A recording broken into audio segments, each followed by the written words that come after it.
Monk's Mound is the largest earthen construction north of Mexico. Almost every account of it carries the same sentence, that it was built between about 900 and 1150 of the Common Era, roughly 250 years.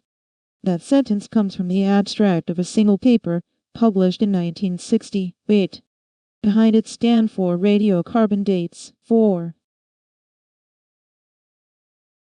Take them one at a time. The first is a piece of wood, pulled up in a 3-inch drill core from 71 feet down. The excavators say plainly that it may have been carried into the mound inside a basket load of earth. Wood like that can tell you the fill is no older than the tree. It cannot tell you how much younger.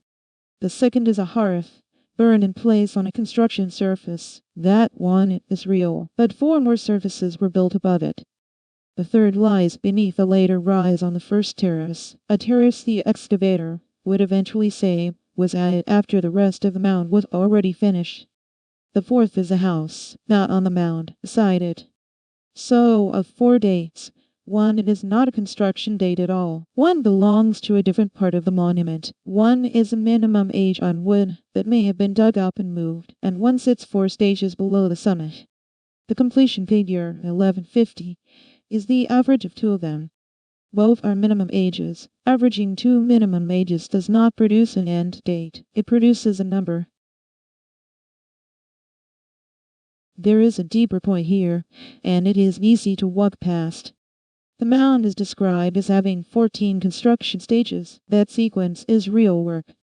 It was built by tracing rust, color bands of limonite across drill cores, on 2 stated assumptions: that a band marks a stabilized surface, and that bands at the same height in 3 or more cores mark the same surface.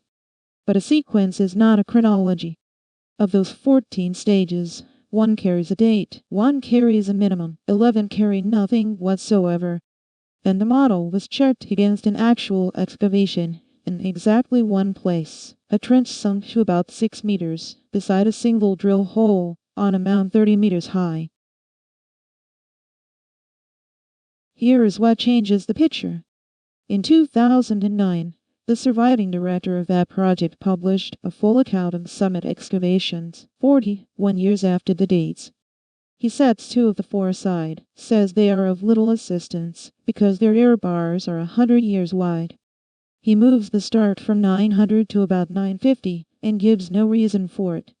He says the great building on the summit went out of use around 1200, that a smaller mortuary structure replaced it, that the entire summit was then buried under 70 centimeters of fill, and that the pottery in that final layer is later than the date the abstract gives for the completion of the whole mound. He also renames the terraces. What everyone had been calling the second terrace is not a terrace at all. It is a landslide, which means the house that produced the 4th radiocarbon day is sitting on the toe of the collapse. And the conclusion he drew from that house in 1960. Wait, he withdraws, in the first person. One more thing, technical, but it matters. The 1960 paper prints calendar years. It does not print the radiocarbon ages behind them. Without the age, you cannot recalibrate. Whether your underlying age has been recovered from elsewhere, the printed figure turns out to be plain subtraction, 1950, minus the measurement.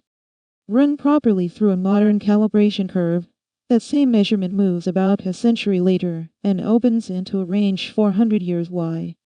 One of the 4 can be checked, the others cannot. The features raise questions of their own. The limonite bands, but ones taken to mark finished surfaces, are also recorded running up the vertical face of a bench and across its top, following the layer of sand, and they appear only after rain. That is the behavior of iron precipitating out of water trapped between layers of different permeability, which is precisely what independent geoarchaeological work says is happening inside this mound. If some of those bands form after the mound was finished, then not all of them are construction surfaces, and the count of 14 becomes a hypothesis rather than an observation. None of this runs in one direction, and it would be dishonest to pretend otherwise.